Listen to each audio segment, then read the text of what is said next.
Caleb announced in front of both our families that Lila Monroe would be taking the college seat I had earned. Then he reached for my hand under the dinner table, as if stealing my future was something I should help him hide. I looked at his fingers, then at the forged withdrawal email on my phone, and quietly turned on the screen recorder. "You're being dramatic," his mother said. I smiled without warmth. "No," I said, "I'm being careful." The dining room of the Whitmore estate was designed to make people feel small. High ceilings, tall windows, dark portraits of dead men who had passed down money, companies, and arrogance like family heirlooms. I had sat at that table many times before, always trying to be grateful that the Whitmores had accepted me, grateful that Caleb loved me, grateful that I had been invited into a world where people used the word opportunity only when they meant control. That night, I finally understood they had never accepted me, they had only been using me until I became inconvenient. Caleb's mother, Diana Whitmore, sat at the head of the table in a silk blouse the color of champagne. She looked at me the way people looked at a stain on a white rug. "Evelyn," she said, "this family has invested a great deal in you. I hope you understand that this is not the time for selfish behavior." I stared at her. "Selfish?" Caleb's grip tightened under the table. "Evie," he murmured, low enough for only me to hear, "don't do this." Across from us, Lila Monroe lowered her eyes. Her hand rested lightly beside her wineglass. On her wrist was the thin gold bracelet Caleb had told me he bought for a charity auction. I remembered laughing when he said that, because Caleb always hated charity auctions. He said they made rich people pretend to have souls. Now I knew where the bracelet had gone. Lila looked delicate in a pale blue dress, soft brown hair falling over one shoulder. She was the kind of woman people rushed to protect because she always looked close to tears. Even now, after taking my place, she sat as if she were the injured one. "I never wanted to hurt you," she whispered. My laugh came out quiet. "No, you just wanted my future." Richard Whitmore, Caleb's father, set down his fork. The small sound cut through the room. "Enough," he said. "That program seat was not a possession. It was an opportunity. Lila is better suited for it." The blood in my body seemed to cool. The seat was at Harrington College's Global Leadership Program, one of the most competitive undergraduate tracks in the country. I had spent 3 years building the application, debate championships, volunteer research, financial policy essays, interviews, recommendation letters, a perfect academic record. I had stayed up until 3 in the morning filling out scholarship forms because my father's education fund, though carefully saved, would not cover everything. And last week, the admissions office had called me not to congratulate me, to ask why I had withdrawn. I still remembered the woman's voice, polite, confused, careful. "MS. Hart, we received your withdrawal notice from your registered email." I didn't withdraw. There had been a pause. "Then you may want to come in." I had gone that afternoon. The admissions officer, MS. Alvarez, printed the email and placed it in front of me. It had my name, my student ID, my registered email, my digital signature. It said I was giving up my seat due to personal priorities and upcoming marital commitments. Marital commitments. I had stared at those words until they blurred. The email had been sent at 9:17 p.m. on April 12. At 9:17 p.m. on April 12th, I had been sitting beside Caleb at a Whitmore donor dinner, smiling while his mother introduced me as a sensible girl who understands family duty. My phone had been in Caleb's jacket pocket because mine had died. My laptop had been at his apartment. My password was saved because I trusted him. I had not cried in the admissions office. I had asked for copies. MS. Alvarez had looked at me for a long time, then quietly printed everything she could legally give me. Now those papers were in my bag under the table, beside my phone, which was recording every word. Caleb leaned closer. "Evie, please, we can talk about this later." I turned to him. "Did you send the email?" His face tightened. Nobody at the table moved. Lila's eyes filled with tears. Diana said, "That question is beneath you." I did not look away from Caleb. "Did you send it?" His jaw flexed. "I helped fix a situation." The room went so still I could hear the ice shift in Diana's water glass. "A situation," I repeated. Caleb exhaled sharply. "You were overwhelmed. You kept saying you didn't know how you'd handle college, the wedding, my family, everything. Lila had no safety net. She needed that program. You have me." There it was, the whole ugly truth. dressed up as concern. You have me, as if he were compensation for my stolen work, as if marrying into his family was supposed to be my reward for losing myself. I pulled my hand away from his fingers closed on air. You forged my withdrawal. He flinched, but only for a second. I made a choice for us. No, I said, you made a choice for her. Lila shook her head quickly. Evelyn, please don't make it sound like that. Caleb only wanted to help. I told him not to do anything that would upset you. Did you use my seat? She swallowed. Diana cut in. Lila has accepted the offer. The matter is settled. Settled, such a neat word. For theft. Richard looked impatient. Evelyn, you are engaged to my son. Your future is secure. There is no need to chase every personal ambition. The Whitmore Foundation needs a future daughter-in-law with grace, not one who makes scenes. I looked around the table. My mother sat near the far end, silent, twisting her napkin in her lap. She had been dazzled by the Whitmores from the beginning. My father had died when I was 16, leaving behind a modest house, a careful education fund, and one sentence I had carried like a promise: never let anyone make your world smaller so theirs feels bigger. My mother had forgotten that, or maybe she had never believed it. Diana picked up her wineglass. You will release a statement tomorrow, she said, something simple. You decided to focus on your engagement and future family. Lila will not be dragged into gossip. I reached into my bag and touched the folder. Caleb noticed. What is that? Copies, I said, his eyes sharpened. Copies of what?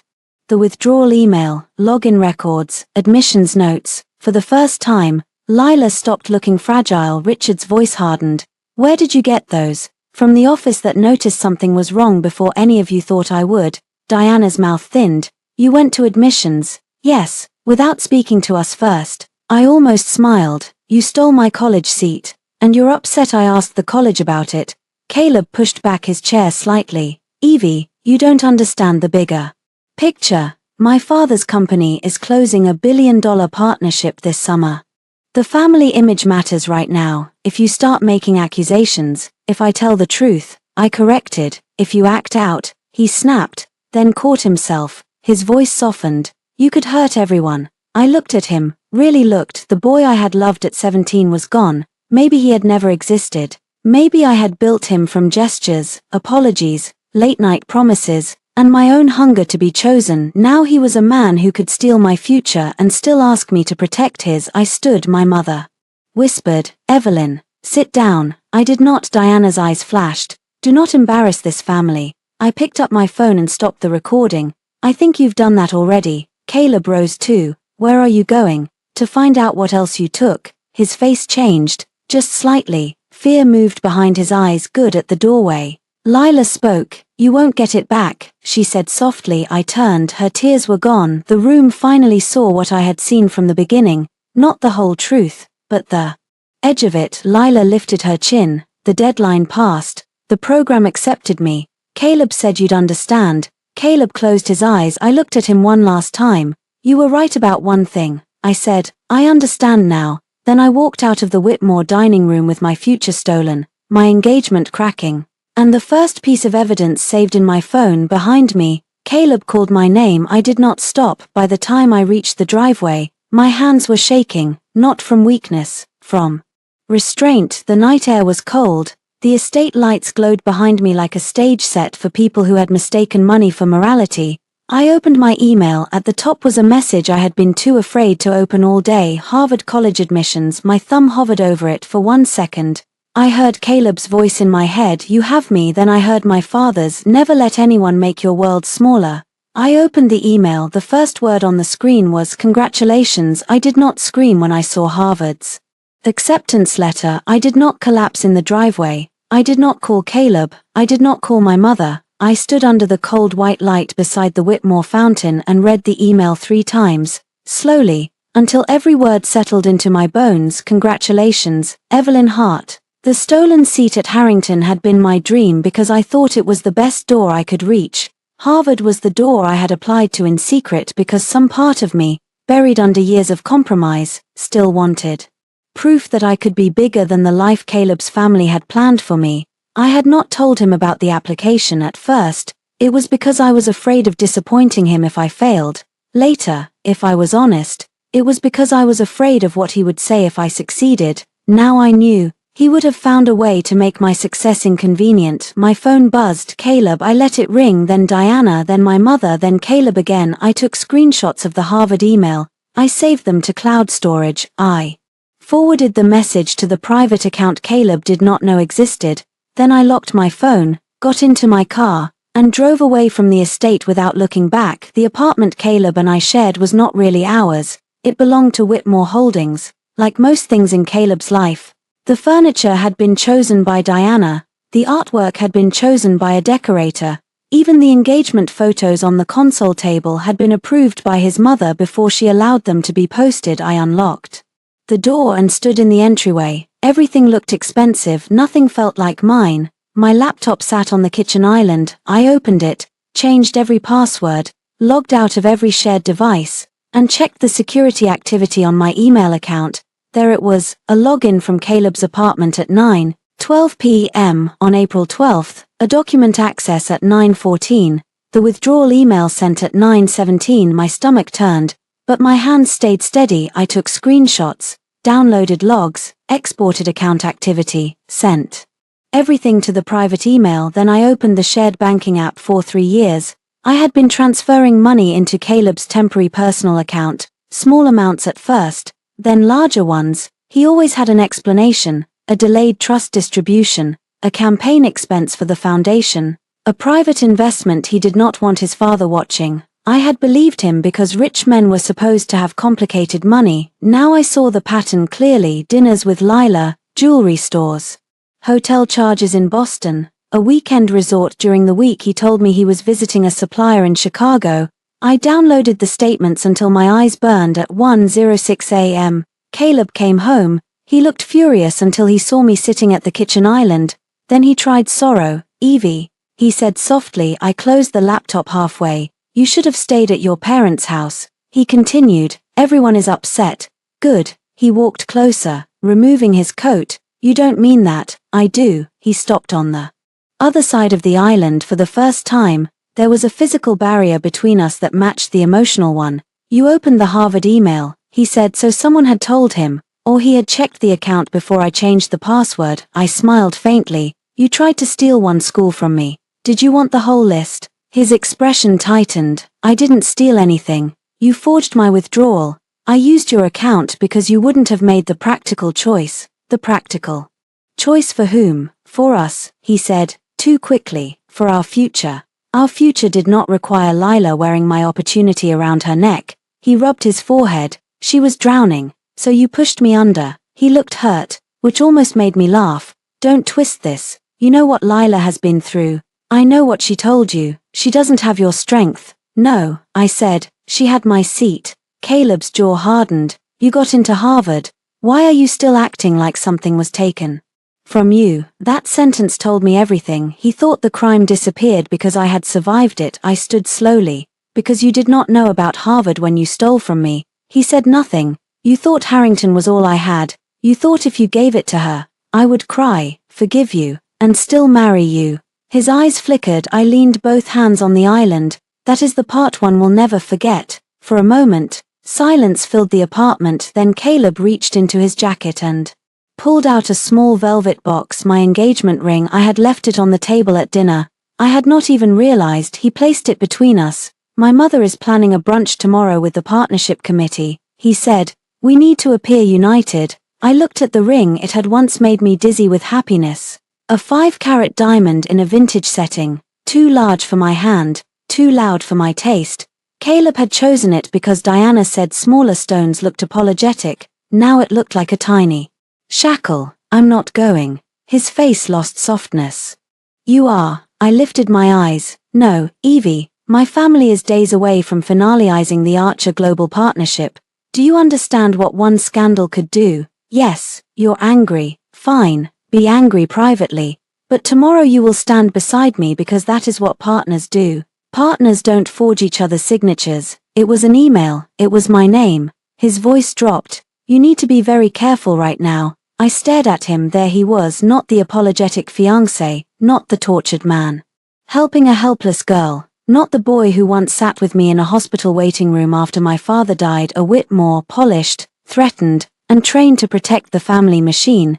Is that a warning? I asked, his nostrils flared. It's reality. I picked up the ring box and opened it. The diamond flashed under the kitchen lights, then I closed it and slid it back to him. No, I said, reality is that you needed me quiet because your family's billion-dollar deal depends on looking ethical.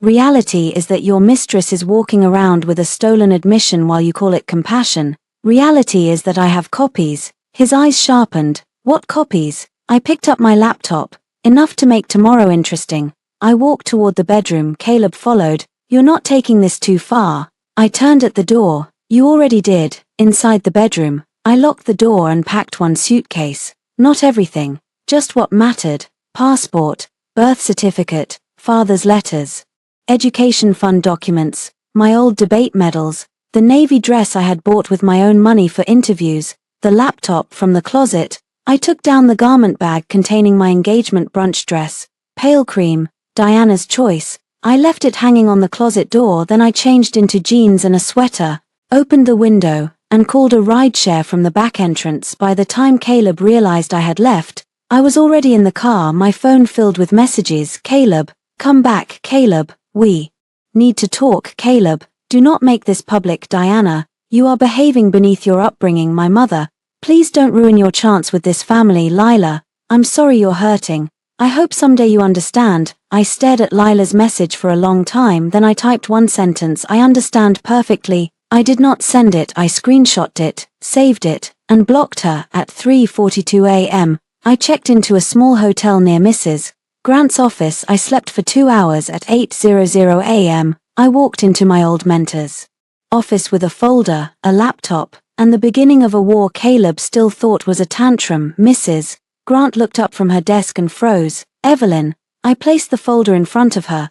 I need help proving someone stole my college seat. Mrs. Grant did not ask if I was sure. That was one of the reasons I trusted her. She had been my debate coach, my college counselor, and, after my father died, one of the only adults who spoke to me like grief had not made me fragile or stupid. She had watched me build my applications piece by piece. She knew how badly I wanted Harrington. She also knew I would rather fail honestly than win by taking someone else's place. So when I told her Caleb had used my account to withdraw my acceptance, she simply closed her office door. Show me everything, she said. I opened my laptop. The next 2 hours were not emotional. That helped. Emotion could come later. For now, there were timestamps, IP addresses, email headers, saved PDFs, scholarship forms, and digital signatures. Mrs. Grant made tea neither of us drank. She printed every page twice. One copy for me, one copy for the attorney she insisted I call before noon. When she reached the login record from Caleb's apartment, her mouth tightened. He had access to your passwords. Yes, because you gave them to him. Because I trusted him. She looked at me over her glasses. Those are not the same thing. I looked down. The sentence landed harder than I expected. Trust was something offered between equals. What I had given Caleb was access without boundaries. He had called it intimacy. I had mistaken it for love. Mrs. Grant moved to the next document. Here's your original Harrington acceptance. Yes, here is the withdrawal. Yes, here is Lila Monroe's late admission confirmation. Do you know how she entered the process? No, Mrs. Grant clicked through her school archive. She was not on the early finalist list. I remember because Harrington asked us to confirm all students from our district who were still under consideration. Your name was there, hers was not. A cold thread pulled through me. So she couldn't have received the seat unless someone opened one, or created pressure after one opened. Whitmore pressure. Mrs. Grant did not answer directly. Instead, she printed another page. Richard Whitmore sits on Harrington's donor advisory board. I stared at the page. Of course he did. The Whitmores did not ask doors to open. They bought the building, renamed the hallway, and acted surprised when everyone stepped aside. Mrs. Grant highlighted Richard's name. This matters, she said, but we need to be precise. Powerful families survive accusations. They do not always survive documentation. I have Caleb's admission. Her eyes lifted. You recorded him. Yes, good. I also have bank statements, related to the admission, not directly, related to Lila. She leaned back. I showed her the transactions, jewelry, hotels, dinners, payments disguised as event reimbursements, one transfer to a private tutoring service that matched Lila's neighborhood, another to something called Monroe Consulting. Mrs. Grant's expression changed. Evelyn, I know, no, she said gently, I don't think you do. This is not just a cheating fiancé doing something cruel. If family money, donor influence, and falsified academic records are involved, this could become legal very quickly. That's why I came. She nodded. I know an attorney, Miles Reed. She blinked. How? Did you know? My father mentioned him once. He helped set up the education fund. At the mention of my father, the room seemed to shift. Mrs. Grant's face softened. Your father was careful. He had to be. He loved you very much, I know. But my voice broke on the second word. I hated that. I had managed dinner, Caleb, Diana, Lila, Harvard, the hotel, the documents, but one kind sentence about my father almost undid me. Mrs. Grant came around the desk and placed a hand on my shoulder. Then, let's be careful too. By noon, I was sitting in Miles Reed's office downtown. He was not what I expected. I remembered him vaguely from my father's funeral as a tall man in a dark suit who spoke quietly and stood near the back. Now, years later, he had more gray in his hair and the same calm eyes. He read everything without interrupting. That also helped. When he finished, he tapped the withdrawal email. This is bad. I almost laughed. Legally bad or morally bad? Both. But legally, it depends on proof of access, intent, and damages. They'll say I got into Harvard. So there are no damages. His mouth flattened. People who steal cars do not become innocent because the victim later buys a better one. For the first time in 2 days, I breathed easier. Miles continued, we should preserve all digital evidence immediately. Do not alter anything. Do not confront them without recording where legally permitted. Do not threaten. Do not post online.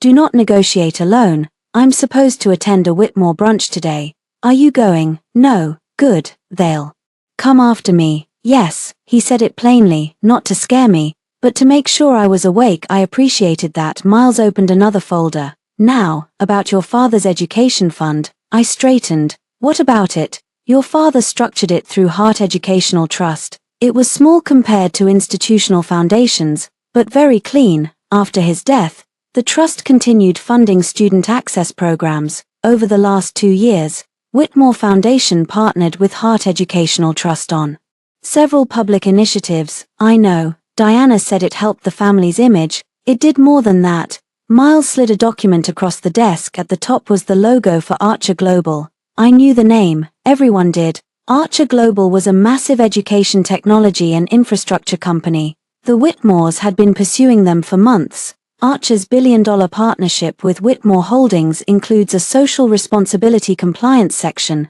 Miles said, the Hart Educational Trust was named as an independent ethics partner. I stared at the page. My father's trust. Yes, I never signed that. No, you signed a preliminary support acknowledgement last year for a scholarship event.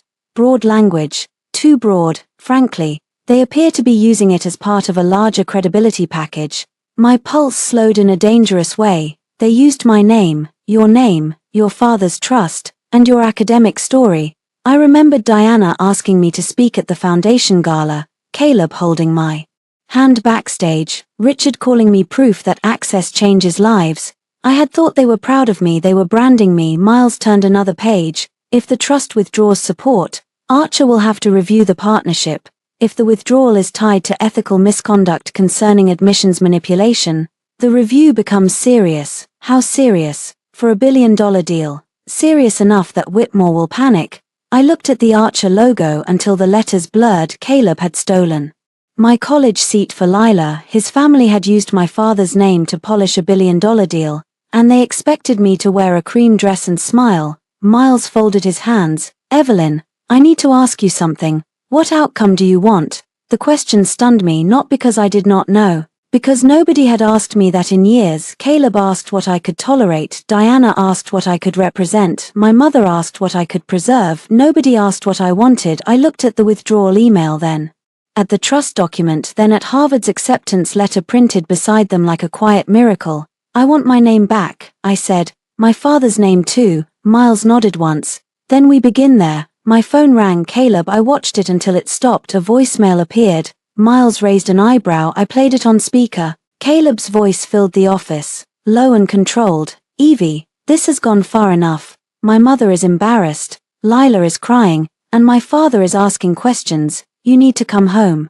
Before you damage something you don't understand. I love you, but I won't let you destroy my family over a misunderstanding. The voicemail ended. Miles looked at me. Save that. I already did. Then a new message arrived from Caleb. Don't force me to choose between you and my family. I stared at it. He still thought that sentence had power. He did not realize he had already chosen. I forwarded the message to Miles, then I replied to Caleb with one line. You chose when you signed my name. Caleb did not respond for 23 minutes. That was how I knew he was angry. Caleb replied quickly when he was charming, slowly when he was calculating, and not at all when he wanted me to suffer. For years, I had studied those patterns the way other women studied weather before leaving the house at 1:14 p.m. My phone lit up. You're making this uglier than it has to be. I almost answered, then I remembered Miles's instruction, do not negotiate alone. I placed the phone face down. Miles was already working. His assistant, June, scanned every document into a secure file. Mrs. Grant emailed a statement confirming the timeline of my application and the unusual withdrawal. Ms. Alvarez from Harrington could not take sides, but she sent an official note confirming that my withdrawal had been received digitally and that I had disputed it in person. Evidence did not heal heartbreak, but it gave heartbreak a spine. By late afternoon, Miles had drafted 3 letters, one to Harrington College requesting an immediate investigation into unauthorized withdrawal and replacement admission, one to Whitmore Holdings demanding preservation of all communications involving my name, my admission, Lila Monroe, and Hart Educational Trust, one to Archer Global's compliance office stating that Hart Educational Trust was reviewing its support due to possible misrepresentation. I read the 3rd letter twice. It did not shout, it did not threaten, it simply opened a door the Whitmores desperately needed to keep closed.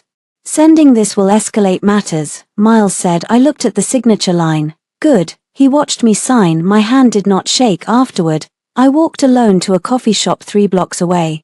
I needed noise that did not belong to the Whitmores, a grinder roaring, cups clinking, students arguing about group projects.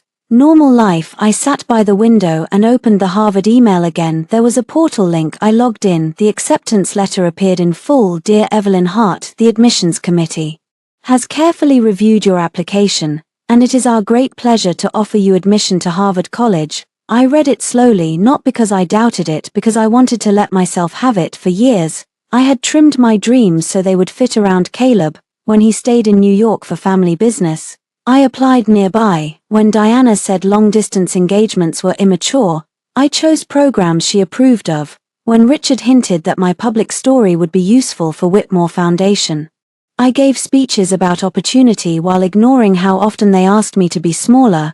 Harvard had been the application I submitted at midnight without telling anyone. My father's old fountain pen had sat beside my laptop. The essay prompt had asked about a choice that shaped me. I wrote about the day my father died and left me a folder labeled "For every door they say is not yours." Inside were savings records, scholarship brochures, and a handwritten note. Evelyn, you do not owe anyone a smaller life. I had cried while writing the essay. Then I had closed the laptop and gone to Caleb's apartment, where he complained that I had missed dinner with his parents. Now Harvard had answered, not Caleb, not Diana, not the stolen seat. Me. A shadow fell across my table. I looked up. My mother stood there, breathless, clutching her purse. For one irrational second, I wanted her to hug me. Instead, she sat down and said, "What have you done?" I closed the laptop. "Hello to you too. Diana called me. She said you walked out, accused Caleb, and hired a lawyer." All true. Her face went pale. "Evelyn, Mom, you can't fight people like the Whitmores. I can fight people who use my name." She leaned across the table. "You're young, you're hurt, I understand, but marriage is not about winning every argument." I stared at her. "Mom, he forged my withdrawal from college. I know that sounds terrible, it is terrible, but he did it because he thought you would still have a good life with him." The words moved through me like ice water. I saw my mother differently then, not as cruel, not exactly as afraid. She had spent years after my father died counting bills, smiling at people who pitied us, telling me not to anger anyone who offered help. When Caleb entered my life, she saw safety, a rich family, a beautiful wedding.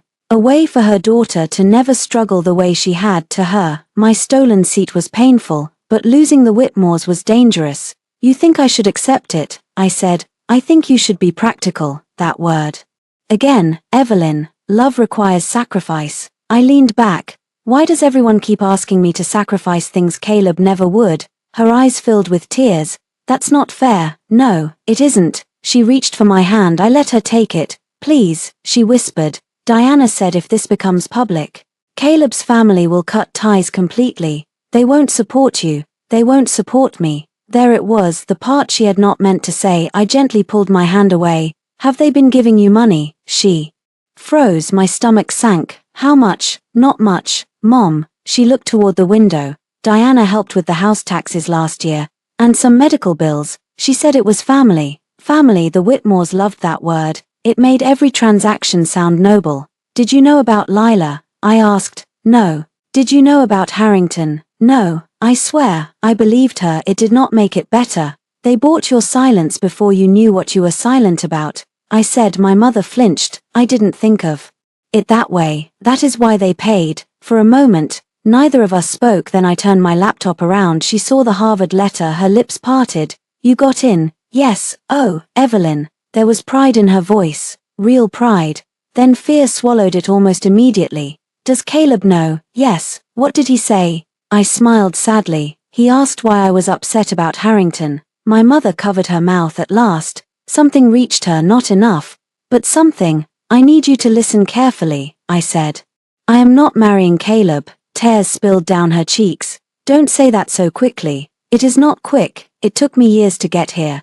But the wedding is over. The house was never mine. The family stole from me. She cried harder, but I did not soften the truth. I had spent too long cushioning other people from the consequences of what they did to me. My phone buzzed again. Diana, then Richard, then an unknown number. Miles texted. Whitmore Council contacted me. Do not answer calls from unknown numbers. I typed back. Understood. My mother wiped her face. What happens now? I leave the hotel tonight and stay somewhere they cannot access. I preserve evidence. I cooperate with the investigation. I go to Harvard. And Caleb, my throat tightened but my voice stayed calm.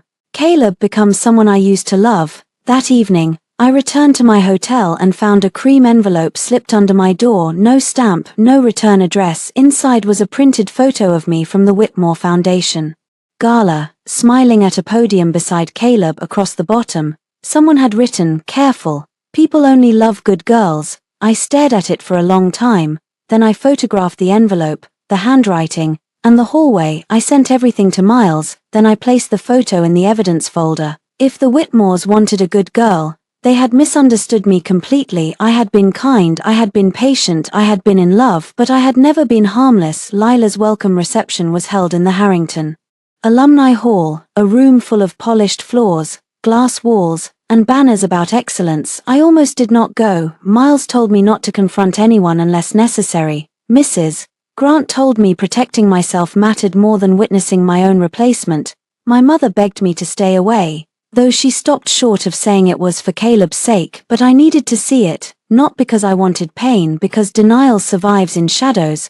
I wanted the truth under bright lights, so I wore a black dress, low heels, and my father's watch. I pinned a tiny microphone under the fold of my jacket, legal in that setting under the advice Miles had given me. My phone was fully charged, my cloud backup was active, my face was calm. The alumni hall buzzed with laughter when I arrived. Students shook hands with donors, parents took photos, staff moved through the room with name tags and practiced smiles. Then I saw her. Lila stood near the center of the room with Caleb beside her. He had his hand at the small of her back. Not touching, exactly, not enough for scandal, just enough for ownership. She wore white. On her blazer was the Harrington Global Leadership pin. My pin. For a second, the room narrowed around that small piece of metal. I had imagined wearing it while calling my father's old voicemail just to hear his voice.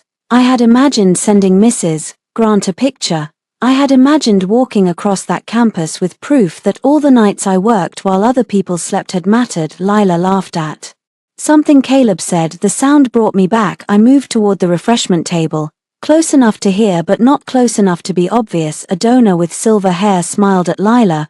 We're so pleased Harrington could make room for a student with your resilience. Lila lowered her lashes. I'm grateful every day. Sometimes life closes a door, but the right people open another one.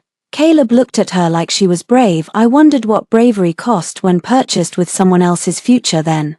Lila saw me, her expression shifted, fear first, then calculation. Caleb followed her gaze, his face went still. He crossed the room quickly. What are you doing here? He demanded under his breath. I picked up a glass of water. This is an academic reception. I care about academics, remember. This is not the place. For what? For your anger. I looked over his shoulder at Lila. She seems comfortable in the place my anger paid for. His mouth tightened. You need to leave. No, Evelyn.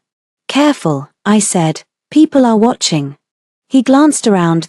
Caleb Whitmore did not fear hurting me. He feared looking like a man who hurt women, so he smiled. It looked painful. You're right, he said. Let's not make this awkward. Too late. Lila approached before he could answer. Of course she did. Lila understood performance even better than Caleb did. Evelyn, she said softly, I didn't know you were coming. I wasn't invited. Her cheeks flushed. I would have invited you, but I thought it might be hard, taking my place, seeing me here. Those are the same thing. Caleb stepped in. Enough. A few heads turned. Lila touched his sleeve. It's okay. She deserves to say what she needs to say. I almost admired her, almost. The donor with silver hair drifted closer, pretending not to listen. Lila's voice grew quieter, sweeter. I know you think I stole something from you, but Caleb told me you were unsure. He said you wanted to focus on marriage. I never would have accepted if I thought you still wanted it. I smiled. Did he tell you I sent the withdrawal email? Her eyes flickered. He said it was handled. Handled by whom? She looked at Caleb. He looked at me. There it was. The small gap between their lies. I let silence do the work. Lila lifted her chin. You had other options. At the time, Caleb did not know that. Her mouth opened, then closed. I leaned slightly closer. That's the part you keep forgetting. When he gave you my seat, he believed he was taking away the only one I had. Her softness cracked just a little. You always act like you're better than everyone. No, I worked like I had no one coming to save me. That is different. Her eyes hardened. You would have wasted it. The words came out too fast. Caleb whispered, Lila. But it was done. My microphone caught it. The silver-haired donor heard it. So did the two students behind her. Lila realized and immediately changed her face. I didn't mean, yes, I said. You did. A woman from admissions approached, concern in her eyes. Is everything all right? Caleb smiled. Just a private misunderstanding. I turned to the woman, Ms. Alvarez. I believe you have my formal dispute on file. Her eyes widened slightly, then professionalism settled over her face. Yes, Ms. Hart. Lila paled. Caleb stared at me. You know each other? He asked. Ms. Alvarez looked at him. I met Ms. Hart when she came in to report that her withdrawal may not have been authorized. The air changed, not loudly, not dramatically, but enough. The donor stopped. Pretending not to listen, Caleb's smile became rigid. This is not appropriate, he said. Ms. Alvarez's voice remained even. Neither is an authorized use of an applicant's account. Lila whispered. Caleb. He did not look at her. I felt no triumph yet, only a deep, cold steadiness. This was not revenge. This was exposure. There was a difference. I set down my water glass. I didn't come to argue, I said. I came to see what my stolen work looked like on someone else. Lila's eyes filled again, but the tears no longer worked the same way. Why are you doing this to me? She asked. I looked at the pin on her blazer. I'm not doing anything to you. I'm taking my name out of your lie. Caleb grabbed my wrist. Not hard enough to bruise, hard enough to remind me he still believed he could stop me. I looked down at his hand, then back at him. Let go. He did immediately because Ms. Alvarez was watching, because donors were watching, because Caleb always behaved best under witnesses. I turned to leave behind me. Lila spoke again, low and sharp. You think Harvard makes you untouchable? I stopped slowly. I turned. Her eyes widened. Realizing her mistake, Caleb's face went white. The donor looked between us. Ms. Alvarez's brows rose. I smiled. You didn't know. No one spoke. I reached into my bag and removed a folded copy of my acceptance letter. Not the original, never the original. I did not hand it to Lila. I handed it to Ms. Alvarez. For the investigation file, if needed. Ms. Alvarez took it carefully. Congratulations, MS, heart. The word moved through the small circle like a match dropped on dry leaves. Congratulations, not poor Evelyn, not Caleb's fiancée, not the girl who lost her seat. Congratulations. Caleb looked at me as if seeing me from far away. Evie, he said. I stepped back before he could reach for me. No, the simplest word in English, the one I should have learned to use sooner. I left the alumni hall with Lila's insult recorded, MS, Alvarez as a witness, and Caleb's face burned into my memory. Not guilt, not love, fear. By the time I reached my car, Miles had already received the audio file. His reply came 2 minutes later. This helps. I sat behind the wheel and watched students stream past the glass hall, laughing with their futures still intact. Mine had been attacked, not ended. I started the car that night. Whitmore Holdings sent their first legal letter. It accused me of defamation, emotional harassment, and attempting to interfere with a major corporate transaction. I read it once. Then I forwarded it to Miles. He replied with 3 words. Now they're scared. The Whitmore Holdings headquarters rose over Midtown like a glass warning. I had been there many times before, usually in a dress Diana selected, standing beside Caleb at charity launches or scholarship events while cameras clicked. The company loved using my story. Poor girl, dead father, education fund, rising through merit, engaged to the heir of a family that believed in access. It looked beautiful in brochures. It looked different when I understood I had been part of the brochure. Miles did not want me going to the headquarters alone. I did not. I went with him. June. And a printed letter confirming that any conversation involving Hart Educational Trust needed counsel present. The lobby receptionist recognized me. Her smile froze. MS, Hart, Mr. Whitmore is expecting you. Which one? I asked. She swallowed. Mr. Richard Whitmore. Of course, Caleb had stolen from me. Diana had managed the family pressure. But Richard was the machine itself. We were brought to the 42nd floor, where the carpet was thick enough to swallow footsteps. The conference room overlooked the city. On the wall was a screen displaying the Archer Global Partnership deck, $1B Strategic Education Infrastructure Initiative. Below that, in smaller text, Community Access Partner, Hart Educational Trust. My father's name sat under their logo like a signature he had never given. Richard stood when we entered. Diana remained seated. Caleb stood near the windows, pale and sleepless. Lila was not there. Good, this room did not need her tears. Richard gestured to the chairs. Evelyn, Mr. Reed, let's speak like reasonable adults. Miles sat beside me. I stayed standing for 1 extra second, looking at the screen. Then I sat. Richard noticed. Men like him noticed everything that might become disobedience. We received your letter, he said. I assumed you did. Your concerns are misplaced. My trust's name is on your Archer materials. With prior authorization. For a scholarship event, not a billion-dollar corporate partnership. Diana leaned forward. Evelyn, this is exactly the kind of overreaction we warned you about. You are confusing a personal disappointment with a business matter. Caleb forged my withdrawal from college. Caleb flinched. Richard's expression did not change. That allegation is unproven. I have login records, admissions records, and his own recorded admission. Diana's eyes snapped to Caleb. He looked away. Richard folded his hands. Even if there was an error in judgment, I almost laughed. Fraud is not an error in judgment, Miles said calmly. MS, Hart is here to discuss the use of Hart Educational Trust materials, not to debate the admissions investigation. Richard gave him a cold smile. Your client is very young. My client is the controlling beneficiary and authorized representative of the trust. The room went quiet. Diana's head turned slowly toward me. I knew that look. She had assumed my father's trust was sentimental, a charity story, a dead man's savings wrapped in pretty language. She had not realized he had built it carefully enough that I controlled the name when I came of age. I had not realized how much that mattered until Miles explained it. Richard recovered first. The Whitmore Foundation has elevated your father's work beyond anything he could have achieved alone. My fingers curled under the table. Miles shifted slightly, ready to intervene, but I answered. My father's work was helping students access education honestly, not stealing one student's place to reward your son's mistress. Caleb spoke for the first time. Don't call her that. I turned to him. What should I call the woman you bought jewelry for while engaged to me? His face reddened. Diana snapped. Enough. No, I said, not enough. That is the problem. Richard's voice dropped. Evelyn, you need to consider consequences. Archer is days from signing. Thousands of jobs are tied to this partnership, scholarships, infrastructure, community programs. Are you prepared to hurt all those people because your feelings were wounded? There it was again, my feelings, not my forged signature, not my stolen admission, not my father's trust, my feelings. I opened my folder and slid a document across the table. This is formal notice that Hart Educational Trust withdraws all support from the Archer Partnership pending investigation into misrepresentation, unauthorized use of trust materials, and ethical misconduct.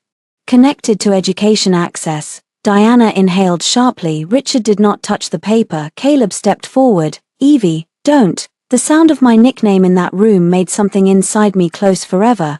You do not get to say my name like we are still on the same side. His eyes shone. I was trying to help Lila. You were trying to be a hero with my life. He shook his head. You got into Harvard. You won. I got into Harvard despite you.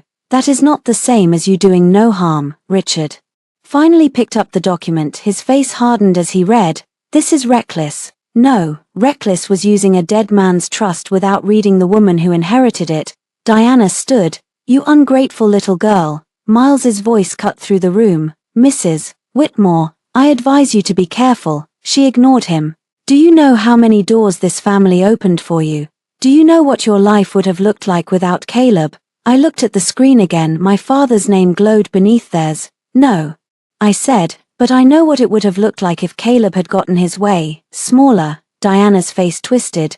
You think Harvard changes who you are? Yes, I said. She blinked. Not because of the name, because it reminded me. Caleb whispered. Reminded you of what? I gathered my folder, that I was never yours to reduce. We left the room before Richard could turn threats into proposals. In the elevator, June released a breath. Miles looked at me. You handled that well. I wanted to throw the water pitcher. That would have handled it less well. For the first time in days, I laughed. It was small, it was real. When we reached the lobby, my phone exploded. Texts from Caleb, calls from Diana, a voicemail from Richard's counsel, and one message from an unknown number. It was a photo. Lila standing outside my hotel. Below it was written, you should have stayed quiet. I showed Miles. His expression sharpened. Are you staying there tonight? No. Good. You're moving now. By sunset, I was in a different hotel under a reservation made through Miles's office. My suitcase sat by the bed.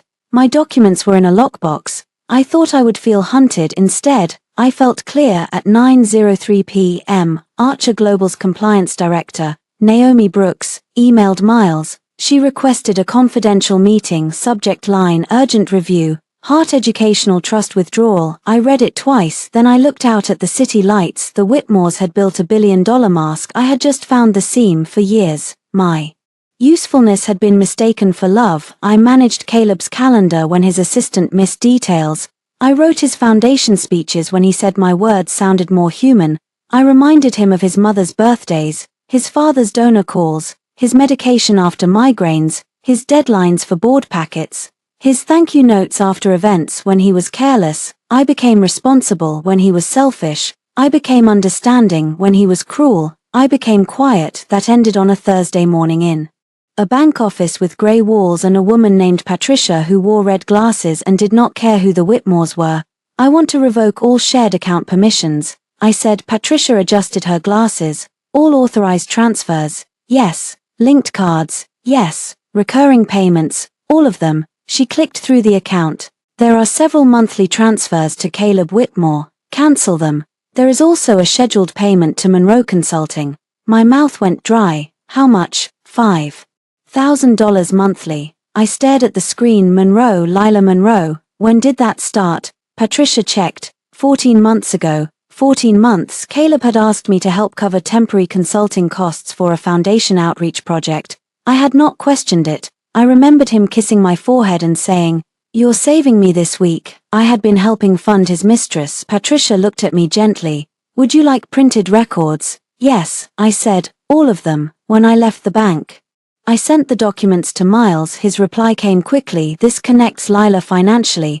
Preserve originals." I sat in my car for several minutes.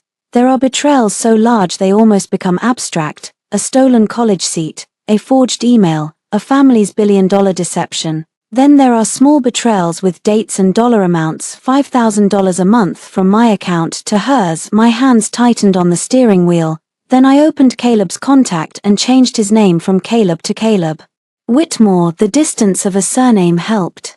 Next, I went to the apartment. I did not tell him I was coming. The doorman looked uncomfortable when I arrived. That told me Caleb had warned the building. Ms. Hart, he said, Mr. Whitmore asked to be notified if this is still my legal residence. He stepped aside. Smart man upstairs. The apartment smelled like Caleb's cologne and expensive coffee. I moved quickly. Clothes, books, documents, my grandmother's ring, a framed photo of my father, the Navy interview dress, my old notebooks I left. The engagement photos I left, the cream brunch dress I left, every gift Diana had chosen in the bathroom. My toothbrush stood beside Caleb's in a marble cup. I threw mine into a trash bag, then changed my mind and took the whole cup, dumped his toothbrush into the sink, and packed mine. Petty necessary. I was in the bedroom closet when Caleb arrived. He stood in the doorway, breathing hard. You're really doing this? I kept folding sweaters. Yes, you came here with movers, 2 movers, 1 lawyer's assistant, 1 inventory list. June waved from the hallway with a clipboard. Caleb ignored her. This is insane. No, this is organized. He stepped into the closet. I stepped back. He noticed. Pain flashed across his face. Good. Some part of him still expected access to my space, my body, my forgiveness. I wanted him to feel the locked door. Evie, he said quietly, I know I handled things badly. I laughed once. He flinched. Handled things badly. I repeated, you forged my withdrawal, gave my admission to your lover, used my bank transfers to support her, and put my father's trust on your family's billion-dollar deal. His face drained. You found the transfers. Yes, it wasn't like that. Then explain it. He opened his mouth. Nothing came out. I returned to the sweaters. Exactly. He moved closer. I was going to tell you, when, at our wedding, during the vows, I made mistakes. Stop using small words for large harm. He looked angry then. You're enjoying this. I stopped folding. Enjoying what? Having power, making everyone panic, watching my family scramble. I turned fully toward him. For years, I watched your family measure my worth by how quietly I could suffer. Now I am speaking in documents, and you call that cruelty. His throat moved. You're not the person I fell in love with. No, I said, I'm the person she should have protected. That landed for a moment. He looked almost young, the Caleb I remembered, the boy who brought coffee to debate practice, the boy who held my hand after my father's funeral, the boy I had loved before love became a leash. Then his phone rang. He looked at the screen. Lila. He declined it too quickly. I smiled sadly. You should answer. She's expensive. His eyes hardened. You don't know what she's been through. I know what I paid for.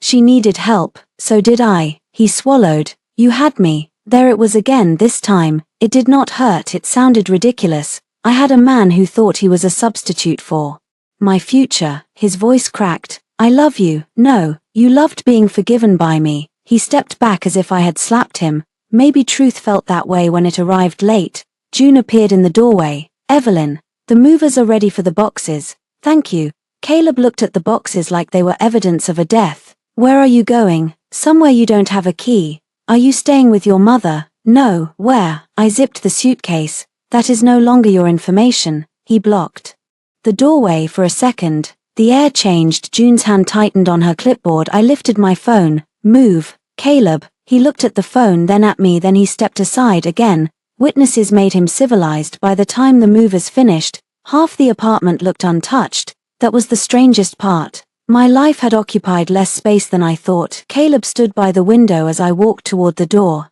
Evelyn. I paused. If you walk out like this, there may be no way back. I looked at him. There isn't. His face crumpled. I left before it could matter. Downstairs, the city was loud and bright and indifferent. June helped me load the last box into the car. You okay? She asked. No, I said honestly, but I'm free enough to become okay. That afternoon, Miles forwarded Archer's meeting invitation. Naomi Brooks wanted to meet Friday at 10:00 a.m. Subject: potential ethics breach impacting partnership approval at 10:06 p.m. Diana left a voicemail. You foolish girl, you have no idea what family you are challenging. I saved it at 10:09. Richard called. I declined at 10:11. Caleb texted, please don't destroy us. I stared at the words, then I typed, you built this on what you stole from me. I did not send it. I no longer needed to teach him. I needed to win cleanly. So I forwarded the text to Miles and turned off my phone. For the first night in years, no one could reach me unless I allowed it. Diana did not cancel the engagement party. That was how I knew she was desperate. A normal family, faced with allegations of forgery, infidelity, and ethical misconduct, might pause public celebration. The Whitmores did the opposite.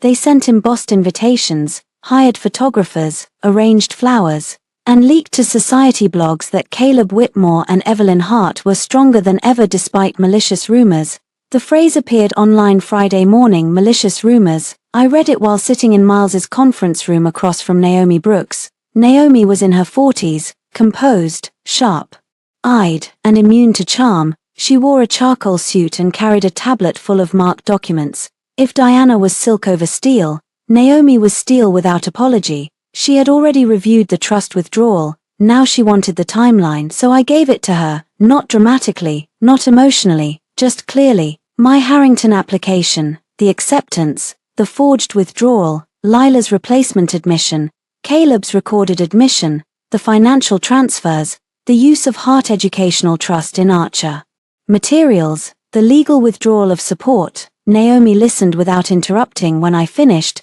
she asked, did Whitmore Holdings disclose the personal relationship between Caleb Whitmore and Lila Monroe? No.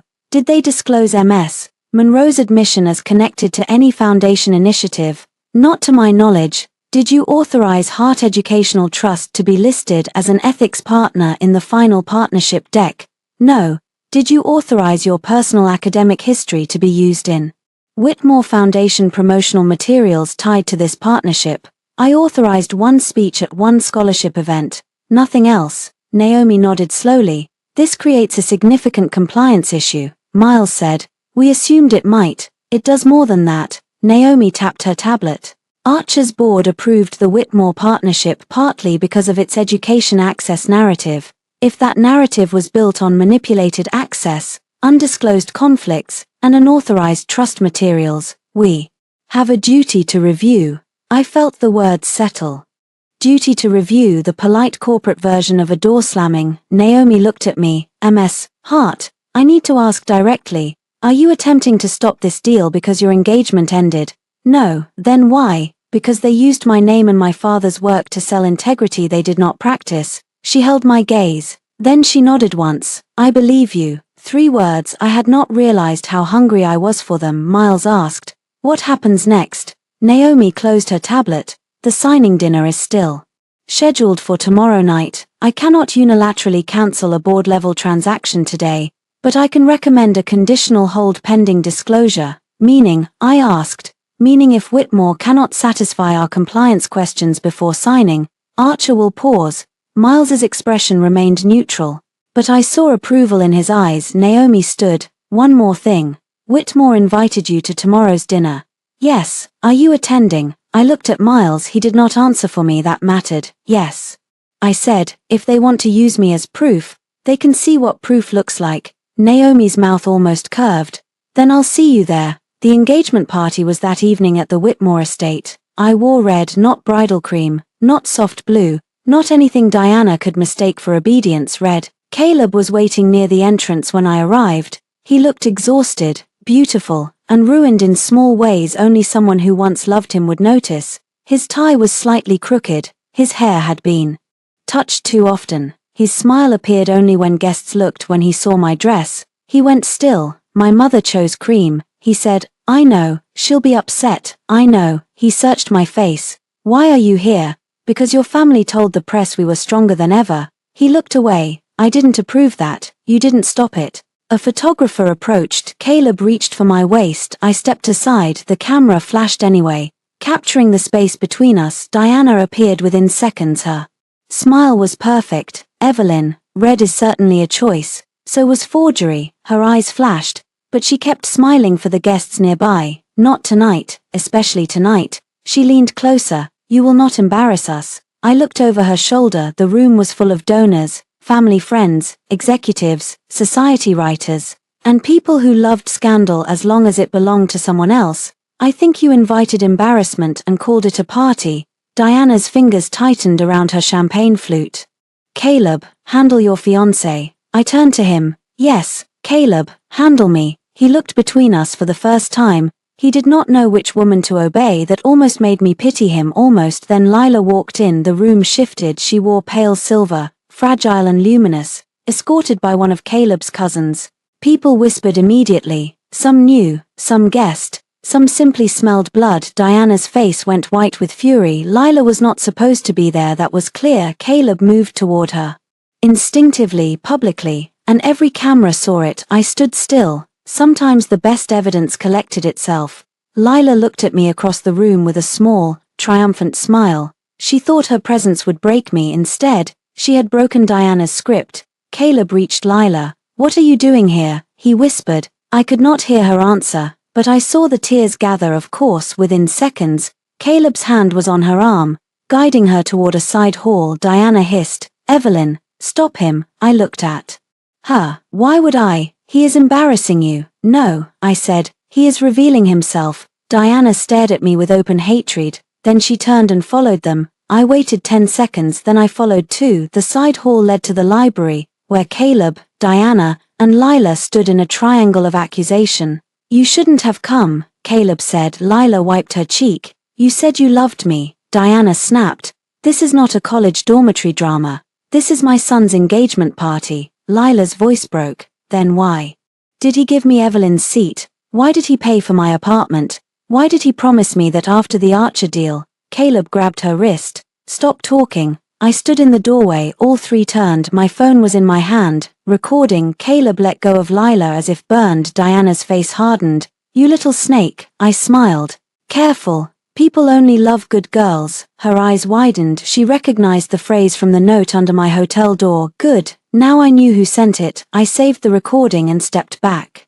Into the party, a waiter passed with champagne. I took one glass, not to drink, but to place beside the engagement ring I removed from my finger at the center table. The diamond caught the light. People noticed. Whispers moved outward. Caleb came out of the hallway moments later and saw the ring. His face changed. Evelyn. I lifted my glass. The room quieted enough, not fully enough. To everyone who came tonight, I said, thank you for celebrating what was supposed to be a future. Diana moved fast. Evelyn. I looked at her. Don't worry, I'm not making a speech. Then I placed the untouched champagne down beside the ring. I'm ending one. I walked out before anyone could clap, cry, or stop me. Behind me, Caleb shouted my name. This time, half the room heard the panic in it. The morning after the engagement party, 3 things happened before breakfast. First, a society blog posted a blurry photo of Caleb holding Lila's arm in the library hallway. Second, Whitmore Holdings issued a statement, calling the incident a private family misunderstanding. Third, Archer Global requested an emergency compliance packet from Miles. The third mattered most. Scandal was noise, compliance was consequence. Miles, June, and I spent the day building the packet like a legal spine. Every document had to be clean, every timestamp clear, every claim supported, no adjectives, no revenge language, no dramatic accusations, just facts arranged so tightly the Whitmores could not slip between them. Page 1, Heart. Educational Trust Authorization Limits. Page 2, Whitmore Partnership Materials naming the trust beyond those limits. Page 3, My Harrington Acceptance. Page 4, The forged withdrawal email. Page 5, Login activity from Caleb's apartment. Page 6, My dispute report. Page 7, Lila's replacement timeline. Page 8, Caleb's recorded statement. Page 9, Lila's recorded statement at the reception. Page 10, Bank transfers to Monroe Consulting. Page 11, Engagement party recording. Page 12, The threatening hotel note. With Diana's verbal echo, Miles reviewed the final file in silence. Then he said, This is strong. I was too tired to enjoy that. What happens if Archer pauses? Whitmore loses immediate signing. Depending on contract terms, they may lose exclusivity. Investors will ask why. Partners will question governance. Richard will have to explain. And Caleb, Miles looked at me carefully. Caleb may face civil liability, possibly more if Harrington or law enforcement Pursues identity misuse. I stared at the stack. I thought hearing that would satisfy me. It did not. There was no joy in seeing the outline of someone's downfall when you had once imagined marrying him. There was only the grim relief of a door closing from the correct side. At 4:00 p.m., Naomi joined by secure video. Her face was unreadable as Miles walked through the packet. She asked precise questions. Can Ms. Hart confirm she did not approve the withdrawal? Yes, I said. Can she confirm the trust did not authorize use in the final Archer materials? Yes. Can she confirm Caleb Whitmore had access to her account? Yes. Can she confirm the transfers to Monroe Consulting were made under representations unrelated to Ms. Monroe personally? Yes. Naomi paused. Ms. Hart, did anyone from Whitmore Holdings pressure you to remain publicly engaged after you discovered these issues? I thought of Diana's command, Caleb's warning, Richard's consequences, the engagement party. Yes. Do you have evidence? Miles clicked play. Diana's voice filled the room. You will not embarrass us. Then Lila's. Why did he give me Evelyn's seat? Why did he pay for my apartment?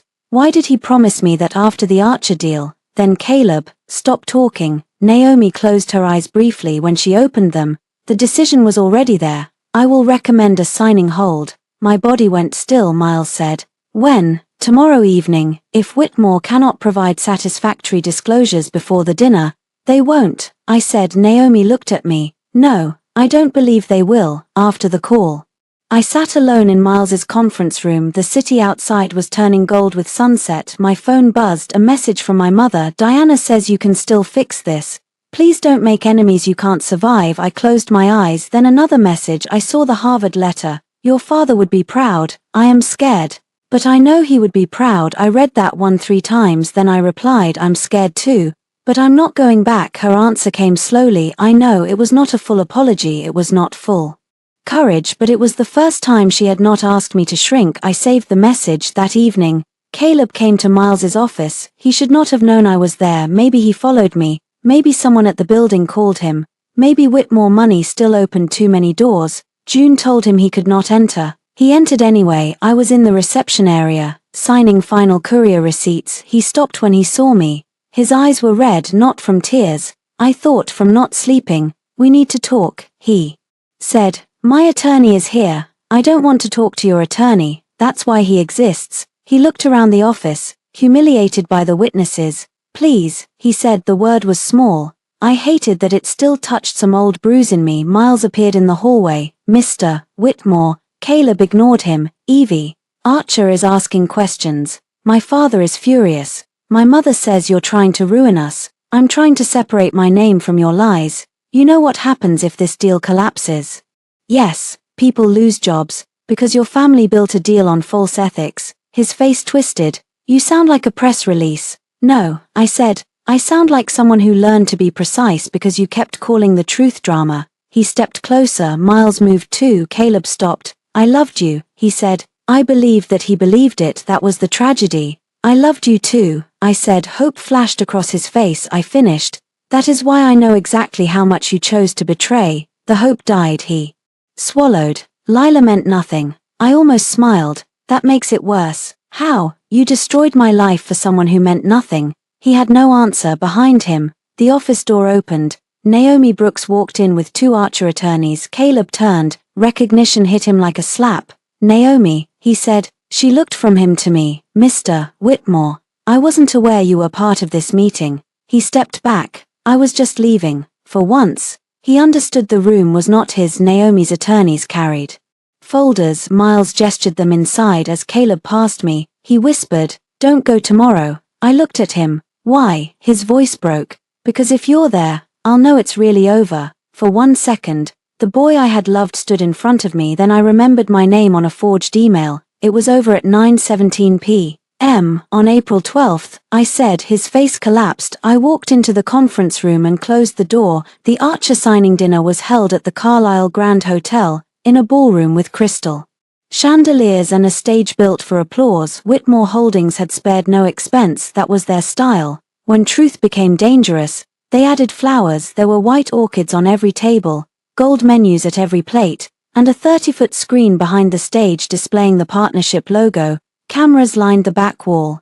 Reporters waited near the entrance, executives circulated with champagne and smiles sharp enough to cut glass. I arrived with Miles, not Caleb, not my mother, not anyone who could be mistaken for a shield. I wore navy, the same dress I had bought years earlier for interviews. It fit better now, or maybe I finally fit myself. The room noticed me, whispers moved first, then stares, then phones. Diana saw me from across the ballroom. Her smile did not move, but her eyes did. Richard stood beside an Archer board member, speaking with the calm confidence of a man who had not yet accepted gravity. Caleb was near the stage. He looked at me and forgot whatever sentence he was saying for a moment. Neither of us moved. Then he started toward me. Miles murmured, "Do you want me to intercept?" "No." Caleb stopped in front of me. "You came." "Yes." "You shouldn't have. I was invited. My father thought you wouldn't dare." "Your father often mistakes arrogance for analysis." Caleb closed his eyes briefly. "Please don't do this here. This is where your family chose to use my name." He lowered his voice. "Archer hasn't made a final decision. There is still time to resolve this privately." "Resolve? We can issue a correction. Lila can withdraw from Harrington. My family can remove the trust from the materials. We can fix it." I stared at him. He was offering repairs only after the house was burning. "Where was this urgency when you signed my name?" His face tightened. "I was wrong." "Yes, I'll say it publicly if you want." "No, you don't want an apology." I wanted one before it became strategy. That silenced him. Unstage, Richard tapped the microphone. The ballroom quieted. "Ladies and gentlemen," he began, "tonight marks a historic step forward for education access, innovation, and community investment."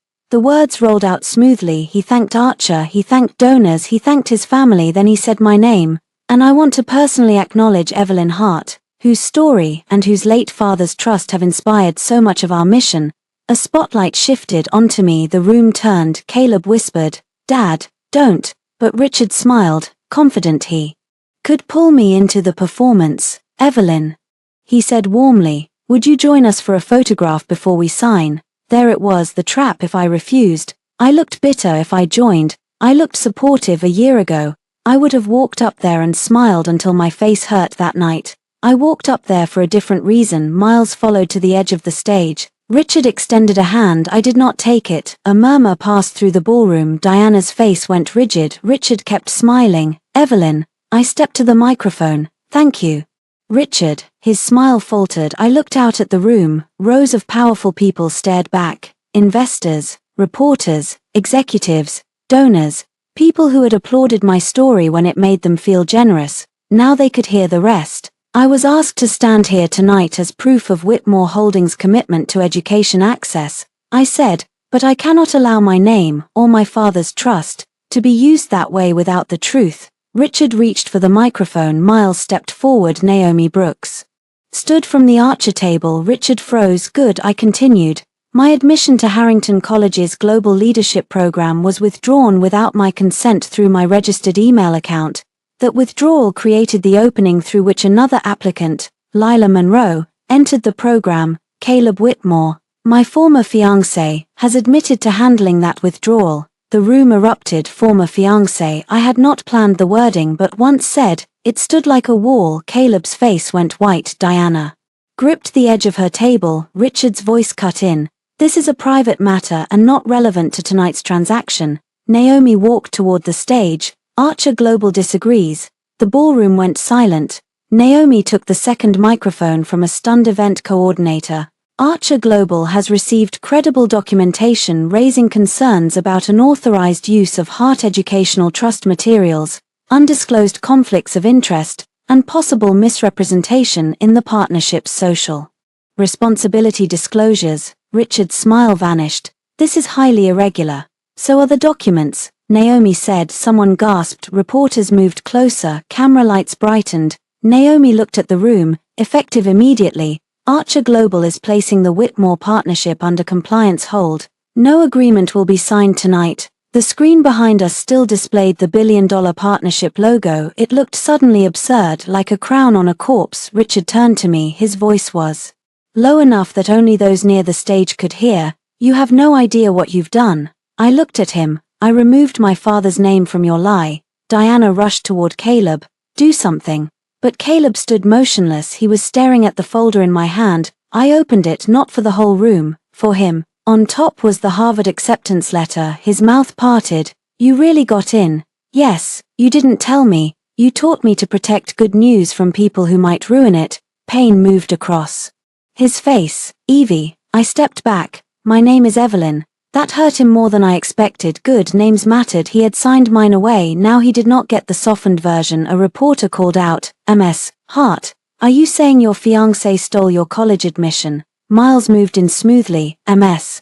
Hart will not be answering questions tonight. Formal statements will be provided through counsel." Richard was surrounded now by Archer attorneys, Whitmore executives, and panicked staff. Diana was speaking sharply into her phone. Lila had appeared near a side entrance, pale and shaking, realizing the world she thought she had entered was cracking under her feet. Caleb walked toward me. Miles blocked him. "Let him," I said. Miles stepped aside. Barely. Caleb stopped close enough for me to smell his cologne. "I never thought it would go this far," he whispered. "That was the problem." I said, "You never thought about how far my life mattered." His eyes filled. "I can fix Harrington. I don't want Harrington. I can get Lila to withdraw. This was never only about the seat. I'll tell everyone it was me." Too late. He swallowed hard. "Do you still love me?" The cruelty of that question almost made me laugh. Not because it was heartless, because it was human, because part of him truly believed love was a hidden emergency exit. I looked at the man I had planned to marry. "Yes," I said quietly. Hope shattered across his face. I finished, but not enough to betray myself. Then I walked off the stage. Behind me, the signing dinner dissolved into chaos. Calls, cameras, statements, whispers. The billion-dollar deal had not died in one explosion. It had been stopped by a folder, a woman's name, and the simple refusal to smile beside thieves outside the ballroom. I stopped near a mirror for a second. I did not recognize myself. Then I did, and that was better. The next morning, Whitmore Holdings lost 18% in pre-market confidence. By noon, Archer Global released a formal statement confirming an indefinite suspension of partnership negotiations pending independent review. By 3, Harrington College announced an internal investigation into unauthorized admissions activity and donor influence. By sunset, Lila Monroe's admission status was frozen. The world did not end. That surprised me. 4 years, the Whitmores had trained everyone around them to believe that their discomfort was catastrophe. If Diana was embarrassed, the room had to adjust. If Richard was displeased, people lowered their voices. If Caleb was torn, I was expected to bleed quietly so he could feel kind. But the sun rose after the deal paused. People bought coffee, traffic moved, students went to class. The city remained unimpressed by Whitmore pain.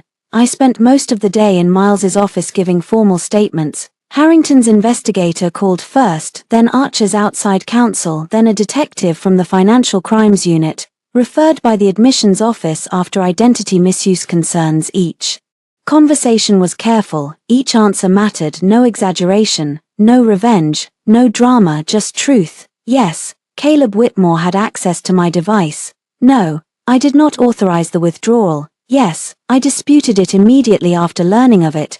Yes, I can provide the original bank records. No, I did not authorize Hart Educational Trust for the Archer transaction. By evening, my voice was tired. My resolve was not. Miles ordered sandwiches none of us wanted. June ate half of hers while organizing evidence tabs. I stared at my phone, which had become a museum of collapse. Diana had called 19 times. Richard, 7 unknown numbers, 12 my mother, 3 Caleb. Once, only once. That was what made me answer when he called again at 8:41 p.m. Miles looked up. "You don't have to." "I know." I put it on speaker. Caleb's voice was quiet. "Evelyn." I said nothing. "My father resigned from the Archer steering committee." Still nothing. "My mother says you planned this from the beginning." "No," I said. "You planned it. I documented it." He exhaled. "Lila is being investigated. She should be. She says she didn't know the withdrawal was forged. Do you believe her?" Silence. Then, "I don't know what I believe anymore." That sounded honest. It also sounded useless. "I do," I said. His breath caught. "I believe you used me. I believe she benefited. I believe your family protected the lie until the lie threatened money.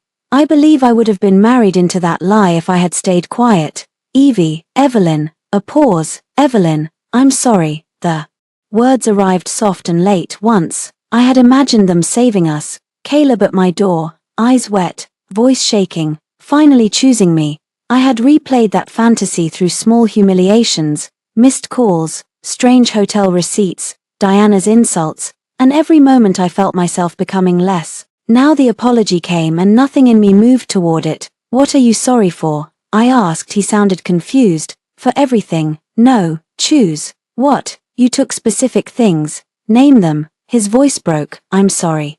I used your account, and I'm sorry I withdrew your admission, and I'm sorry I gave Lila the opening, and I'm sorry I lied about her, and he was crying now, quietly, for the first time, not beautifully. I'm sorry I let my family use you, and the silence stretched. Then he whispered, I'm sorry I thought you would stay. There it was, the truest apology, not for the crime, for the miscalculation. I closed my eyes.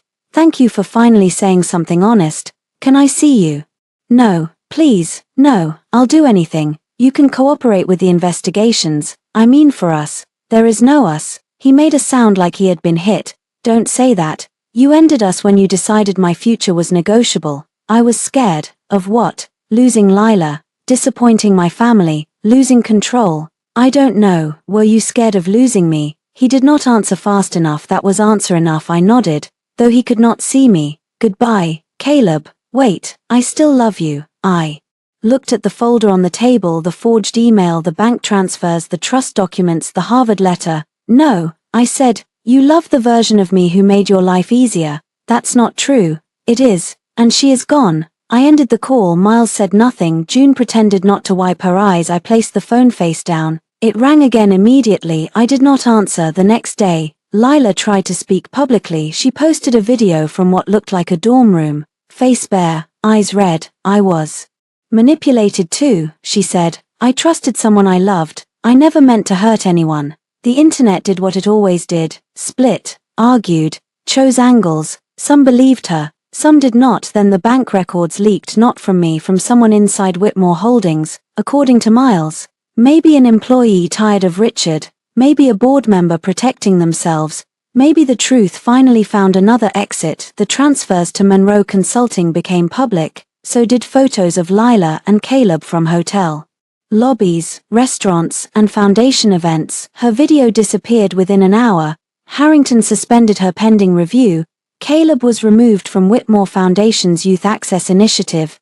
Diana stopped calling. Richard's lawyers did not. My mother came to see me 3 days later. She arrived at Miles's office holding a paper bag of soup, because mothers sometimes apologize in food before words.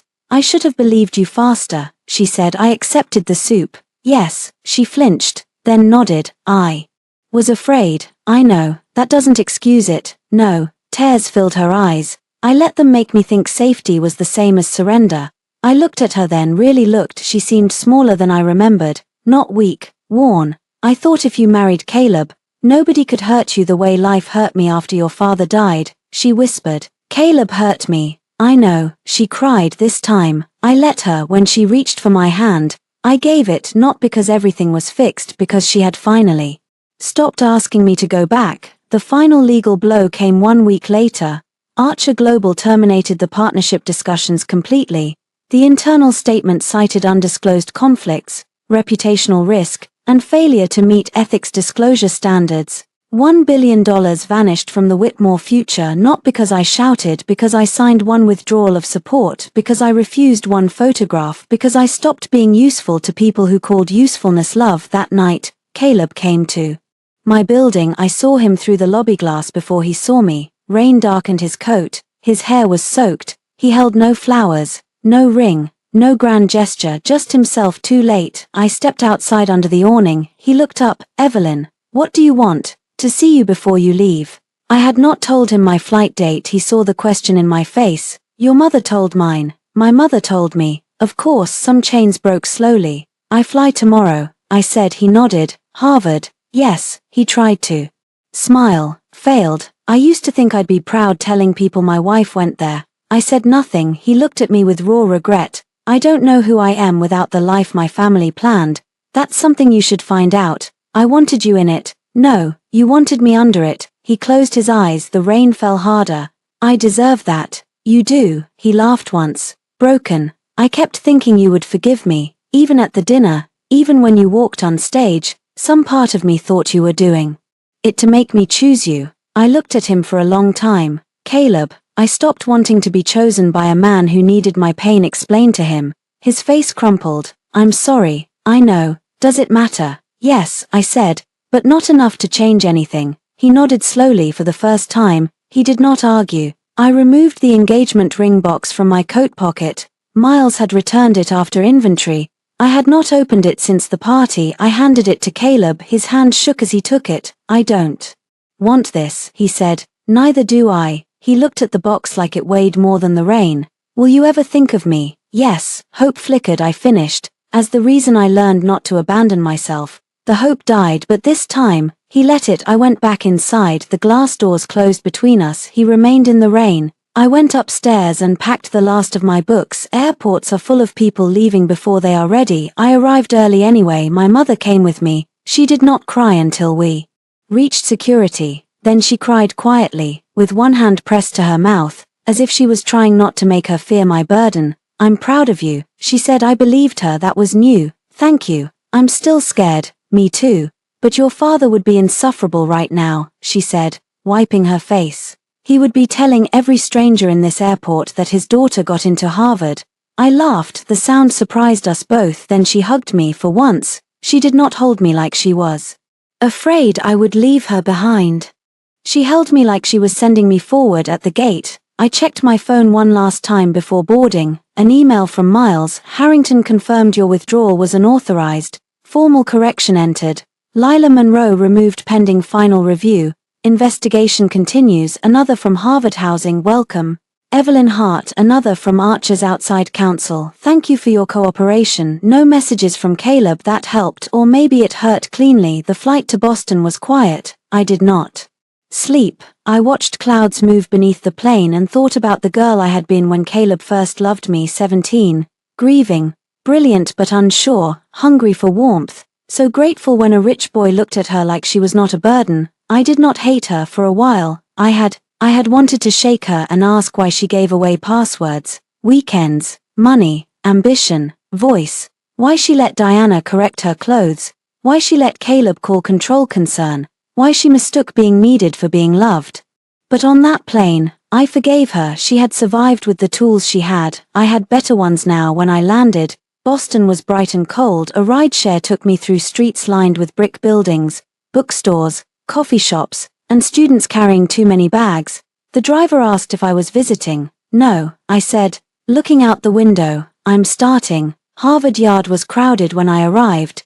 Tourists took photos. Students crossed paths without noticing history under their feet. Trees moved in the wind like they had seen every kind of hope before and would not be impressed until I did the work. Good. I did not need a place to worship me. I needed a place that would demand I become honest. At housing check-in, a student volunteer handed me a key. Welcome, Evelyn. My name, spoken casually, correctly. No one attached it to Caleb. No one said Whitmore. No one called me the future daughter-in-law of anyone. Just Evelyn. My room was small, smaller than the Whitmore apartment closet. White walls, a narrow bed, a wooden desk, a window overlooking a courtyard where someone had abandoned a red scarf on a bench. I placed my suitcase on the bed, then I opened the box with my father's photo, his fountain pen, and the original Harvard letter. I set the photo on the desk, the fountain pen beside it, the letter under the lamp. Then I took out a simple paper name card from the housing packet. Evelyn Hart. I slid it into the holder on the door. For a long time, I stood there looking at it, my own name on my own door. My phone buzzed, a message from an unknown number. I knew before opening it. Caleb, I changed my number. I won't contact you again after this. I just wanted to say I saw the Harrington correction. You deserved all of it. Harvard too. I'm sorry I tried to make your life smaller. I hope you never let anyone do that again. I read it once, then again. There was a time when that message would have pulled me backward. I would have searched it for proof. Proof that he loved me. Proof that he finally understood. Proof that maybe pain could be refunded if the apology was sincere enough. But apologies do not rebuild stolen time. They do not unforge names. They do not return the version of you that learned to flinch. Still, I did not hate him in that moment. That felt like another kind of freedom. I typed one reply, "I won't," then I blocked the number. Outside, students laughed in the hallway. Someone knocked on the open door. A girl with short curls and a stack of textbooks smiled. "Hey, you're Evelyn." "Right, I'm Maya from across the hall. A few of us are getting coffee. Want to come?" For 1 second, instinct moved in me. Check with Caleb, ask if it was okay, think about what someone else needed. Then the instinct faded. I looked back at my father's photo, then at my name on the door. "Yes," I said, "I'd like that." I grabbed my coat as I stepped into the hallway. Sunlight cut through the window at the end, bright and ordinary. No music swelled, no man waited to reward me, no family name opened the door. I opened it myself, and for the first time in years, the future in front of me did not feel like a room someone else had decorated. It felt unfinished, it felt mine.